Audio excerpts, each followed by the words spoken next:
He is just absolutely one of the most influential and powerful leaders in our activity that we've had. Would you please welcome Mr. Ted Lizotte? Thanks, Did I say that right? Huh? Did I say that right? You missed a few words that I gave you, but that's all right. We'll let it rip, I guess. I understand that this is after the dinner hour, and this is a topic that is, incredibly exciting. So if you need to close your eyes and really soak it all in, I won't call you out. How's that? After we're done with this, I think we all go right back into the rooms, right? So if I get it done in 5 minutes, you get more time. I did say I could sum this up in 4 words. Don't be a Asshole. jerk. Let's go with jerk. That doesn't earn me the $20 though, right? No, that doesn't earn me $20. Don't be a jerk. Honestly. All right, so different things on this. I've talked through this upstairs 4 or 5 times. We'll see. We'll see if I can stay on tangent. So, what is a leader? I feel hot, like it's really loud. You are. Thank you. Thank you, baby. All right, see if that works any better. So, no, really not. What is a leader? Well, you can go with Webster's dictionary, you can go look it up, you can do whatever you want. A bunch of people think it's different things. Some things, if you're fishing, it means something completely different. So it's hard to say. Generally speaking, if you're talking about a leader, people tend to believe you're in charge, or you're the decision maker. That may not be the case. In the case of Colorado, that is not the case. I am not the decision maker. I work for an entire membership. In order to do anything, I got to try to convince 21 people in the BOG and/or 5 people in the EC. And as influential as you may think I am, I lose on occasion. So it is not always the decision maker.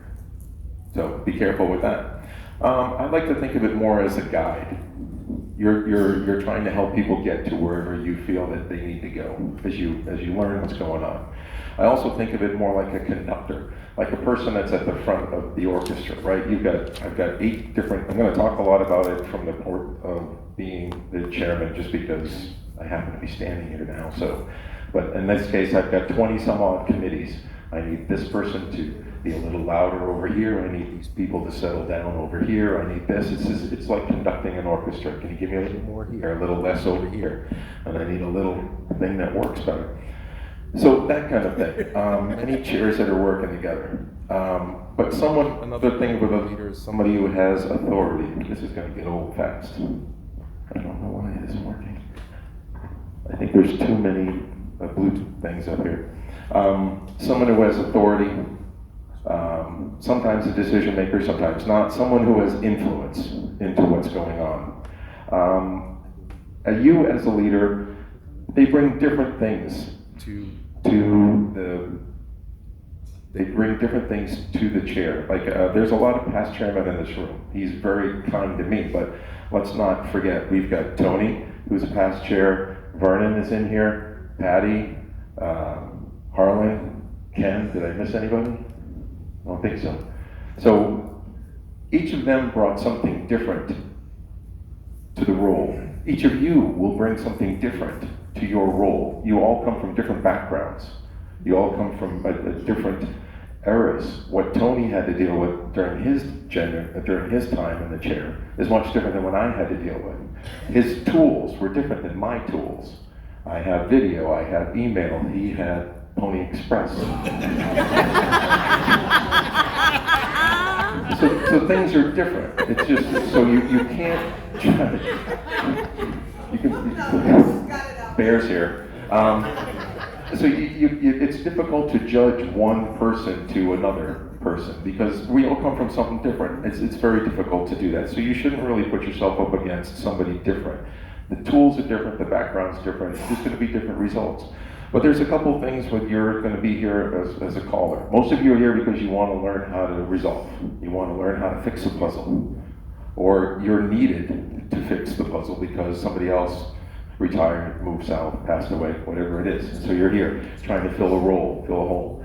But like it or not, you're a leader. Every single one of you, like it or not. I put it in there, it's a package deal. You got a microphone, you're in charge, you're a leader. Whether you want to be or not, people are going to look to you for different things. And that can be good. Some of you are good in the role. If you're an extrovert and you're good at that kind of thing, if you're an introvert, this may not be what you signed up for. Lord knows this wasn't what I signed up for. I just wanted to sing with my friend. Now I'm sitting here doing this. I don't quite understand it sometimes. But also to keep in mind as a leader, different things happen. Besides it being a package deal, scrutiny comes with the position. Right? All the time. All of these guys over here, they got their backs to me right now, but they're all judging me. Every single one of them. So no, but you are going to be constantly observed and judged from many different aspects of what you do. With what music you use, what you say on the microphone, how you say what you say on the microphone. Not just are you technically correct on saying do-si-do, but are you calling somebody out on the floor that maybe you shouldn't? You think you have a relationship with this person that maybe you don't. You have certain things that you can say to people. Or you're in some place where you don't normally call and you say things that you might normally say. And what I can say and get away with in New Hampshire may not be what I can say and get away with in Texas or Kentucky or pick a state. It doesn't matter. So you got to be careful with the scrutiny. Your behavior both on and off the stage matter. What are you doing before you get on stage? What are you doing before when you're with the crowd and you're working with people or you show up? It's going to matter. Your attitude towards others and issues. And it's not just issues of, say, this proposal thing that some of you might have heard about. It's also different things concerning things that we don't like to talk about, things that my mom and dad told me not to talk about. Religion, politics, whatever's going on locally. These are things that people, if you give them the opportunity, will judge you on. They have bias. They have biases. They're there, whether you like it or not. And you have a microphone, and you're in front of people. That puts a spotlight on you. You have to be ready to either deal with it, depending upon how you discern to approach it, or you have to find a way to kind of circumnavigate and keep kind of everybody happy, if you will. So what type of leader will you be? This is more, you can Google this stuff. There's like 7 or 8 different types, but let's think about the different types of leadership. Some of these might sound familiar. One's considered to be autocratic. What's this? Well, that's somebody who makes decisions independently, maintains strict control, like a micromanager, right? I keep track of every single thing. In this case, that's Teresa. Just kidding, Teresa, it's not you. Okay, just kidding. An autocratic leader always maintains a tight ship, tight control over everything. They don't let anybody touch anything. It's got to be a certain way, a certain time. Well, that's one way to do things. Somebody who's delegative, right? That's a hands-off approach. Here, I need you to do this. I need you to go get food for next Wednesday. I need you to get this. I need you to get decorations. And can you take care of the gate? And blah, blah, blah. And I'm going to sit back and pretend I did something and take the credit. Perfect. That's cool. The participative kind of leader. This person involves everybody in. We're all going to get together. Kumbaya. Let's make a huddle. Let's all decide what we're going to do. Where are we going for dinner? Let's all talk about it. I'm going to start the conversation, but we're all going to get together. No, that works. Transformational is another type of leader. This kind of somebody comes in and says they inspire or motivate you to kind of achieve and go to a certain spot or an exceptional outcome. They're trying to get you to go somewhere. You got to get from point A to point B. Kind of sets a vision, if you will. Fosters a culture. We're going to get together. Somebody's going to help you transform different things. I think Steve Jobs. I think things like that. The next one that's here is called a servant. I'm responsible. I work for you, right? Prioritizes the needs of others. Focuses on supporting their growth and health. These are different types of leader. What do you think you're going to be? I can tell you from my experience, I'm every single one of them. You're going to change with the times. What do I need to be? Right? There's times where I've got to make a decision. The buck stopped here, and it's up to me, and then I make that decision. There's other times, transformational, I gotta try and see if I can get people to move in a certain direction. There's times I need to get everybody in on the conversation and get everybody trying to move together. And then there's times where I've got to delegate it out and say, look, here's your job. Do it the best you can, then get back to me. So it's not really any one thing. You shouldn't be any one thing. You gotta be a little bit of everything. So this one is in the guide, but something to think about. What are your responsibilities as a caller? The first one listed is to yourself, right? You need to have your act together before you can ask anybody else to have their act together. I teach my kids this all the time. You can't take care of you, or you can't take care of your kids until you can take care of you. You need to handle you. Once you get your stuff straight, handle somebody else. Be on the plane. Put your mask on first before you try to help somebody else put their mask on. You got to take care of it. You got to know your craft. Take your time. Learn what you need to do. It's important. Your responsibility to your family, your partner, whoever else works with you. There is only so much time that we all have in a day, in a week, or whatever. And this takes a lot of it.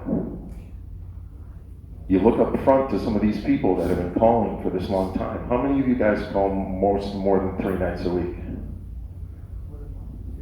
3 nights a week.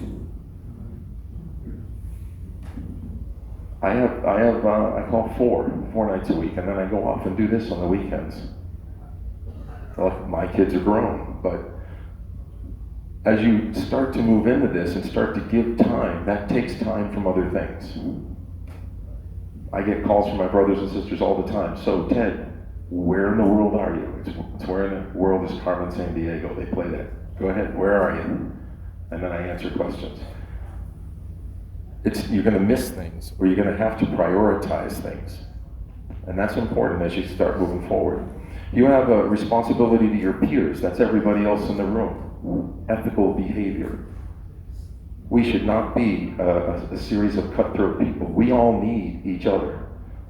Everybody up front wants to see every single one of you succeed, if at all possible, better than every single one of us up front. I'm happy if you guys create a club that's got 100 squares in it. I'm not jealous of you at all. Go for it. The more, the merrier. So we're here to try to help you, and you should be trying to help everybody else with you. That guy down the street that personally you may not like, you do not want to see him fail. There's a couple callers that I could maybe not invite to my barbecue. Is that a nice way to say it? But I certainly don't want to see them fail. I don't need that. So similarly, same for you. You should be encouraging, you should be working with everybody else. One of the other things that you're going to get a lot of, which you guys are getting a lot of here, is giving and accepting criticism. Because you're going to get a lot of it from everybody. If you think that this is just the tip of the iceberg, we get criticism constantly. You want to sit in my chair, all you got to do is open Facebook. And then there's criticism all over the place.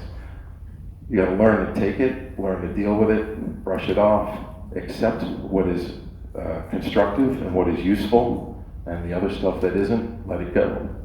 Otherwise, you're just you got to dig yourself a hole. You don't want to do that. You have a certain responsibility to your dancers, to the clubs. You have to decide what you want to do. Is your club going to be? Are you going to be inclusive? I don't know. Are you going to be an assistant to everybody that's out there? You're going to have to be inclusive to the people who walk in the door. Some people who walk in the door are going to need to be, you need a cheerleader for them. You can do it. You've got this. Don't panic. It's all right. Other people, you got to get them to calm down. You got to teach these people over here. Some people you got to send emails to. Some people you got to walk them through on the other side. You got a lot of hats to put on. It's not going to be easy. You got to be a little bit of everything for everybody. And again, accepting and giving criticism. So it's not just you. Each of you is going to go out and accept or give criticism to your dancers. Right? No, that's not the way you're going to do that. No, you're pulling too hard. No, let the arm go before it gets here. How can you say that in a nice way without offending anybody? Because you're going to. I think all of us can say that at some point in time we said the wrong thing to the wrong person. You know, we were trying intentions, you know the road, right? It's the same thing. I can give you the latest one I had was I teach a plus class in the summer. I have a nice, and I'm not picking on ages, I believe she's about 85. There's a young 85, there's an older 85. She's trying to keep up with what's going on the floor, and she's having a lot of difficulty. But she really, really wants to go. You can see it in her eyes. I'm talking to her. She really wants to be there. And people, my dancers are coming up to me and going, oh, I gotta dance with Esther one more time. We can't keep up to it. I'm like, let her be. We'll give her to her. She starts out strong, tires out, go over at the end of the night. Hey, Esther, you want to sit this one out? Yes, Ted, I would love to sit this one out. Okay. Have a seat. We'll take care of you. Last week she came in, and after about midway through, she's like, I don't think I can do this. I'm like, Esther, I'm nervous for you. If you look up from the stage, I got these people, they try to be helpful, my angels. If she's not getting there, I see them take a hand and give her a push. They're trying to be helpful. And I'm nervous she's gonna fall on her face. And I told her that. I'm like, I'm scared you're gonna fall down, Esther. She's like, I just fell down last week, you know. Maybe you need to sit this one out. There's no shame in being a mainstream dancer. I know, I just really want, I know. There's no shame in it at all. You're gonna be back here? I'll be back, I promise. Good. That's a nice way to handle it. It was if I did it the other way these people wanted me to, I would have went up to her and said, you can't be here. You're not good enough. You can't, your other people are upset with you. Would that have been good? No. People are smart. She's a smart cookie. She knows. She just doesn't want to admit it. A lot of us know stuff that we don't want to admit. It's tough to get there. Well, that's better. You have a responsibility to the activity as a whole. As I said, we should be rooting everybody on. Everybody. We're not big enough that we can just say, nah, we can do without Carol. We don't need Carol. Dan, whatever, put him back on a boat. They would get that if they knew you were on a cruise. But that's all right. But that's okay. But it's not. If you want this activity to succeed, it's important. I get a lot of people with this proposal thing that we've got going on that says, I don't need, I get a lot of, I don't need it. No, maybe you don't, and I'm glad you don't. Or it's doing really well for me, I'm good with X. Or if we could just keep it like this. Yeah, and then they come to me and I'm like, okay, let me step back. We have a worldwide organization, people. Worldwide. What works here in Louisiana does not necessarily work in Tokyo or Sydney or Berlin. We have to find a way to keep everybody together because that's what makes us special. Keeping us all together. And being a leader that can manage to keep everybody all together is difficult. You got to find a way to get people to think outside their box to try to get where they got to go. And you're going to have to do this in your local organizations too. I know you don't want to go down the street to go to this raid or whatever, but we really need to. Don't worry, this is slide 6 of 9. Almost there. So, what makes a good leader? Understand your role and how it factors into the narrative. Understand what your club wants from you. How many people work for a club? Anybody? They hire you. How many people run their own shtick? It's a different ballgame, right? When you're running your own. You got to think of club goals. Some of you aren't going to like this, so let me take a drink. But I will say it anyways because that's how I roll. What's your club goal? Does your club want to invite everybody in? Friendship set to music, isn't that what we said for a long time? Right? If you can walk, you can square dance. Provided you look like me, talk like me, vote like me, pray like me, do everything else like me, then fine, you're welcome. Really? That's tough. What's your goal for the club? Is everybody included that walks through that door? There used to be a time where there were couples clubs. Some of you are old enough to know that, right? Couples clubs, when somebody lost their other half, either due to divorce or death or something else, you had to bring somebody with you or you couldn't come back. That's your social, your glue. And suddenly they're cutting you off because of something that may not have been your fault whatsoever, right? You have to understand how you fit in that narrative. What do? You have to be pleasant, be personable, be approachable, be polite. Things your mama taught you. Go back, and it's a good thing to do. You have to also decide as a leader, do you want to be inclusive or exclusive? It's a thing. Do you want to be engaging or dismissive? It's a thing.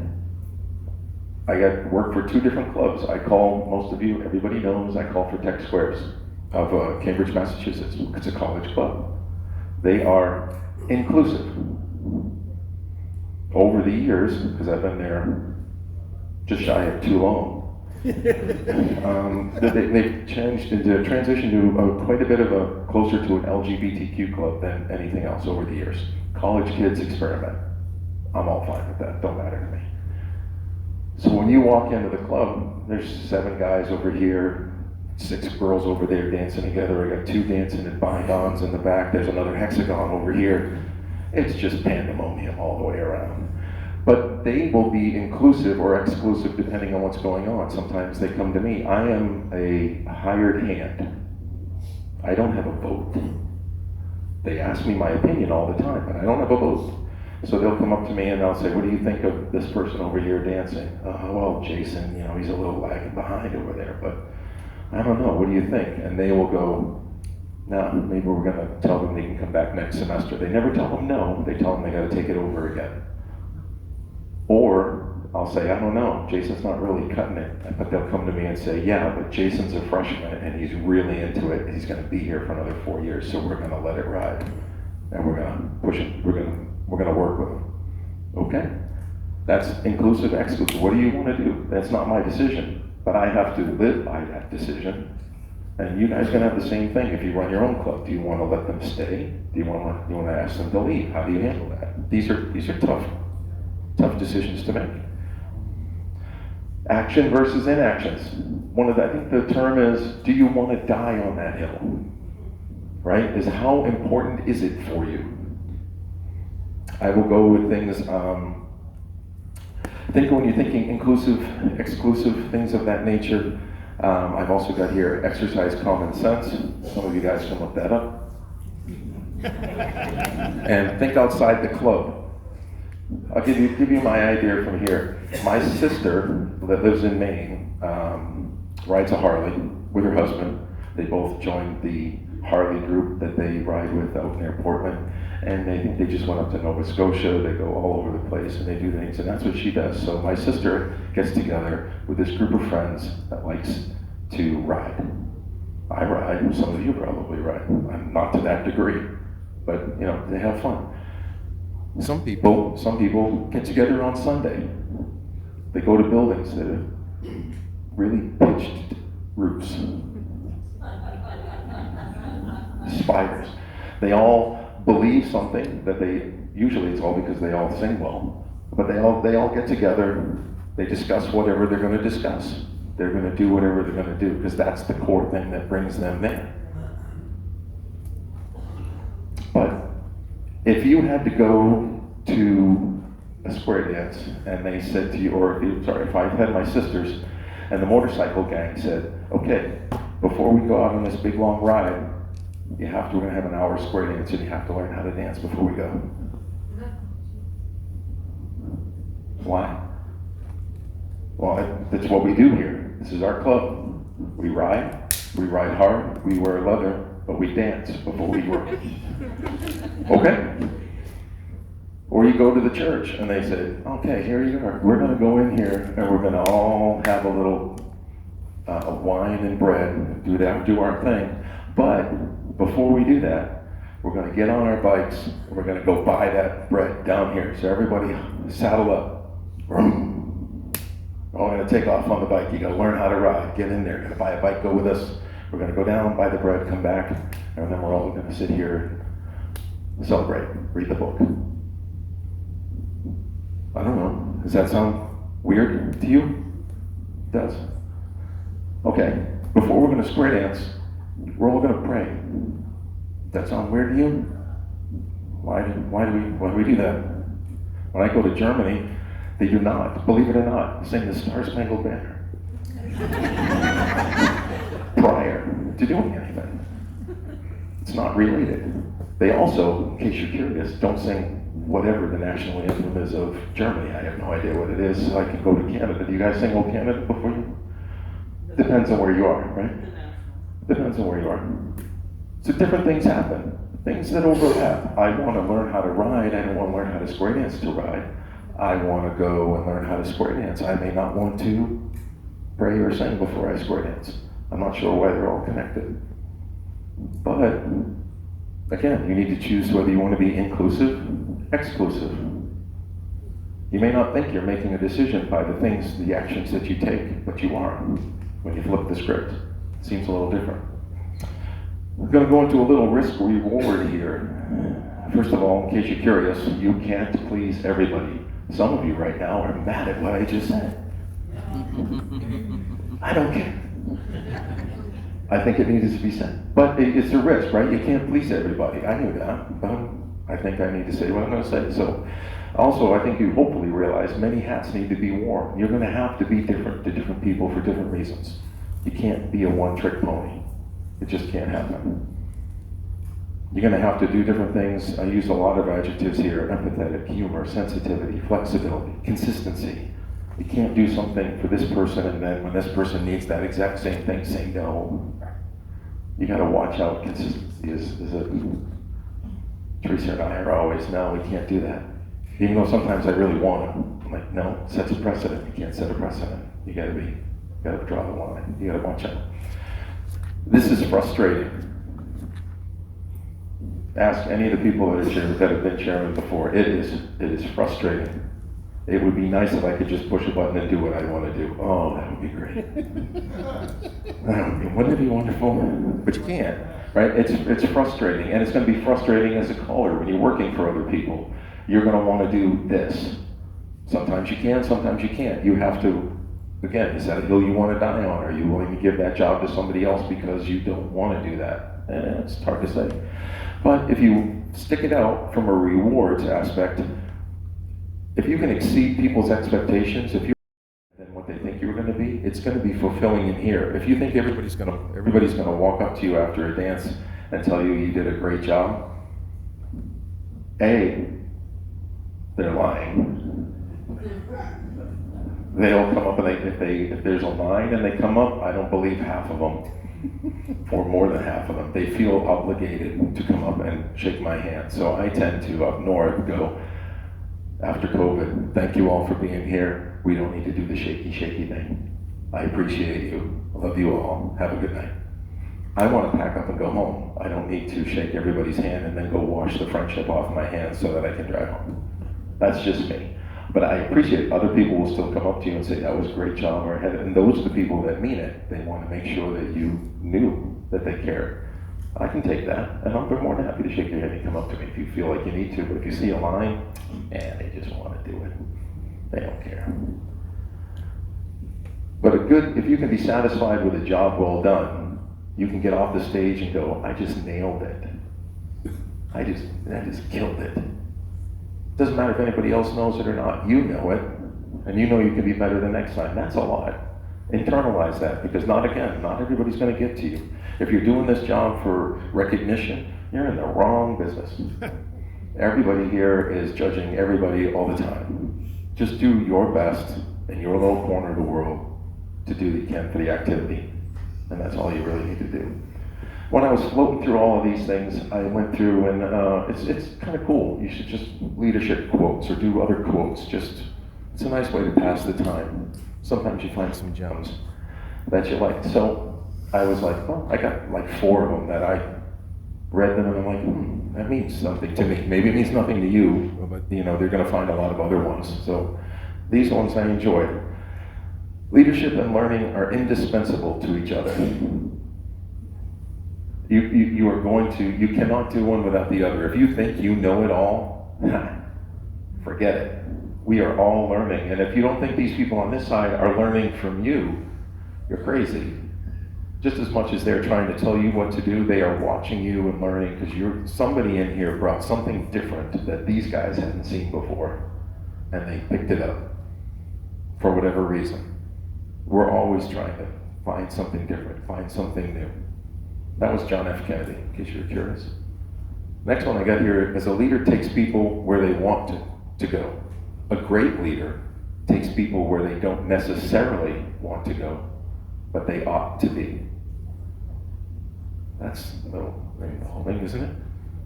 Rosalind Carter. By the way, it doesn't really matter who says it, but I feel obligated to tell you who said it, so you don't think I'm making it up. I start with the premise that the function of leadership is to produce more leaders, not more followers. That pretty much encapsulates everything we do here, right? Again, everybody over here wants you to succeed beyond our expectations. Really, we do. Whatever we can do to get you there is what we want to do. Don't think anything otherwise. Every single one of them. That was Ralph Nader. I know, that was weird. I couldn't believe it was Ralph Nader either when I read it. I'm like, really? Okay. To handle yourself, use your head. To handle others, use your heart. That's pretty nice. You got to be smart. You got to look at what you're doing. But when you're dealing with other people, get a little bit outside your box. That one was Eleanor Roosevelt. So I'll leave you with this. In conclusion, whether you like it or not, you're in front of everybody. And you got to keep that point in your head. Sometimes you get lost in, I'm calling, I'm saying it, I'm doing this, and you forget about everything else that's going on. People are watching you, people are taking care of you, they are concerned with what you're doing, and you need to make sure that you understand that. It's part of the job, like learning to call. It's going to take constant effort, and it's going to be constant refinement to try and get it right. Overall, my suggestions for you are be ethical, be flexible, be thoughtful, and at the very least, be kind. That's all I got, guys.